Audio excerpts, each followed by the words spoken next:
Hello नमस्कार मंडळी, श्री स्वामी समर्थ समृद्धी mini व्लॉगमध्ये स्वागत आहे तुमच्या सर्वांचे. इथे छान असं चहा ठेवला. त्यानंतर मग लगेचच पीठ मळून घेतलं. पीठ मळस्तोपर्यंत मुरस्तोपर्यंत लगेचच इथे टोस्ट आणि चहा खारी खाल्ली.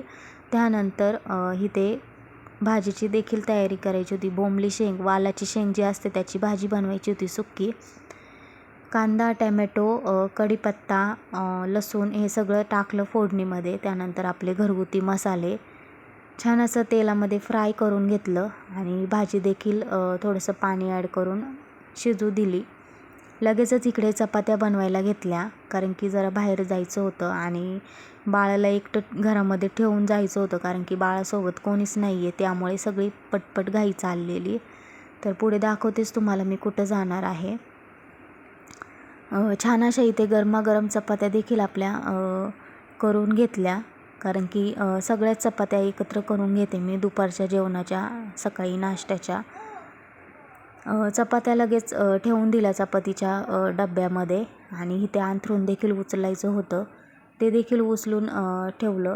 लगेचच पेंडिंग कामं आहे जी ठेवतच नाही मी. भाजी देखील तयारी होती आणि मग लगेचच नाश्ता करून घेतला, तिला स्कूलला पाठवलं. इथे तोपर्यंत बाळ उठलेलंच होतं. बाळाला देखील आंघोळ घालून झोपवलं आणि लगेचच कपडे वॉश करायला घेतले. कपडे वॉश करून लगेच वाळत पण घातले आणि इथे सनस्क्रीन वगैरे सगळं लावून घेतलं आणि छान असा ड्रेस घातला. मला जायचं होतं अंगणवाडीमध्ये, बाळाचा खाऊ भेटतो ना ते आणायला. मग बाळ छान झोपलं होतं तोपर्यंत लगेचच गेले मी अंगणवाडीमध्ये आणि मुलीला देखील आणायचं होतं. मग पटकन असं घेऊन आले सगळं सामान आणि तिलासुद्धा घेऊन आले. तर हे बाळ तोपर्यंत छान झोपलं होतं. लगेचच इथे फोडणीचा भात बनवायचा होता. बेसन गट्टे गोळेची रस्साभाजी बनवली आणि मग असा स्वयंपाक रेडी झाला. तर भेटूया नेक्स्ट व्हिडिओमध्ये. तोपर्यंत बाय.